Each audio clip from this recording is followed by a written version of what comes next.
They mocked the tiny DEATHWORLD in class, then her pet beast blocked the door. The academy lecture hall buzzed with low chatter as cadets filed in. It was Cultural Studies Day, always the most exciting or most entertaining, depending on who you asked. Today's subject was Earth. Professor Cairil dimmed the lights and projected a star map. Class, today we examine one of the most controversial planets in our galactic registry. Earth. Official designation, Class 7 DEATHWORLD. Instant laughter rippled through the seats. 7, a scaled cadet cackled. Barely dangerous. Our homeworld is a 9, and we don't strut around like lunatics. DEATHWORLD. More like a garden, another chimed in, her wings flicking mockingly. All around, aliens jeered, whispering about fragile bodies, weak teeth, and the little apes. Only one cadet didn't laugh. Sitting near the middle, a human named Alina folded her arms. She'd heard it all before: tiny, fragile, prey. She could ignore insults about herself. But what gnawed at her patience was the complete dismissal of Earth's reality. Still, she stayed quiet. Until one cadet crossed the line.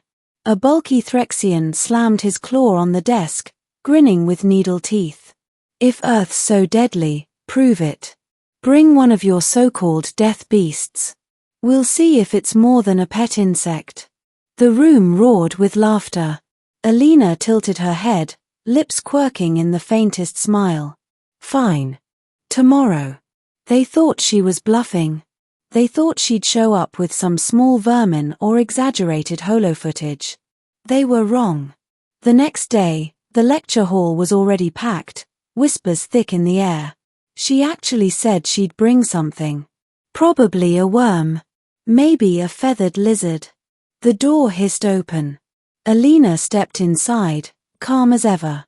Behind her padded a shadow. No, not a shadow. A massive creature followed, squeezing through the wide doors on thick, furred limbs. Its body rippled with muscle under dark, glossy fur. Clawed paws struck the floor like hammers. Its long snout twitched, teeth glinting as it exhaled a hot gust of breath. Its golden eyes scanned the room with predatory focus. The class froze in absolute silence. The beast moved closer until it stopped right in front of the door, then sat heavily, blocking the exit entirely. Alina patted its flank casually.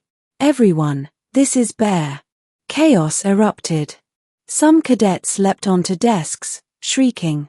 Others scrambled backward, mandibles clacking or wings buzzing. A few froze, too terrified to move.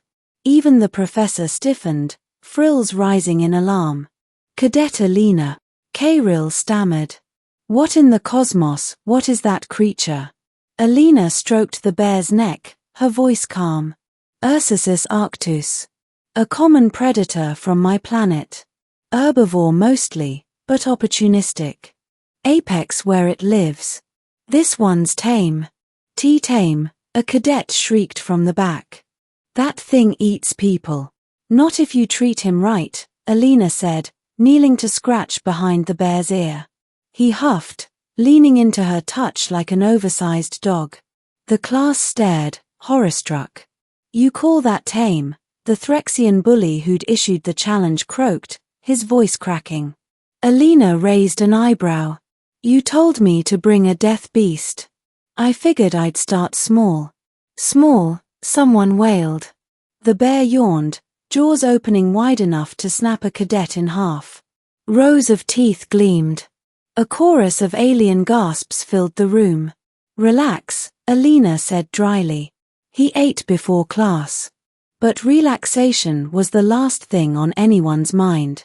Every twitch of the beast's ear, every flick of its claws sent waves of panic through the lecture hall. Cadets clutched their seats, terrified of drawing attention. That thing shouldn't be allowed here, one protested. Alina tilted her head. Why not? You brought holo recordings of your venomous sky serpents last week. They wiped out 3 civilizations before containment, didn't they? And yet you boasted. No one replied. The professor cleared his throat, voice trembling. And, how exactly does one coexist with such a monster? Alina's gaze softened, her hand resting on the bear's fur. You learn respect. You grow up knowing the world doesn't care about your survival, you have to earn it. You don't walk unprepared, you don't assume safety, and you never, ever underestimate what looks harmless. That's Earth's lesson. The bear shifted, tail thudding once against the floor. The sound echoed like thunder. Half the class flinched. Alina stood, her eyes sweeping the room. You all laugh at Earth. At humans. At our size, our fragility. But look around. Your paradise worlds never taught you how to live with danger. Ours did. It forged us. It still does. Silence gripped the hall. Then the bear growled. It wasn't loud. Just a low, rolling rumble. But the sound vibrated through bones, ancient and primal. The cadets panicked. A winged alien screamed and tried to bolt only to find the door blocked by the bear's bulk. The beast didn't move. It only watched, golden eyes sharp. Sit down, Alina said firmly. The alien obeyed instantly. Alina patted the bear again, and the growl subsided into a huff. She turned back to the class. You wanted proof Earth is a death world. Here it is. And this is just one species. Imagine growing up knowing things bigger, faster, or smarter than you are always waiting. Imagine surviving that long enough to build civilizations. One cadet whispered, voice shaking. And you keep it as a pet. Alina smiled faintly. Companion. Partner. Friend. We don't just survive monsters. Sometimes, we tame them. The lesson ended early. No one dared move until Alina finally stood, gave the bear a soft command, and led him out. Only when the heavy door closed behind them did the class exhale, a collective shudder of relief. The professor slowly lowered his trembling notes. Class dismissed. No one argued. By nightfall, the story had spread across the academy. The human cadet had brought a monster. A real monster. Not a holo, not a tail, but flesh, fur, and claws that could end them all. And she had called it small. From that day forward, whenever humans mentioned Earth's deathworld status, no one laughed. Because they all remembered the golden eyes blocking the only exit, and the quiet human who smiled as if it were nothing.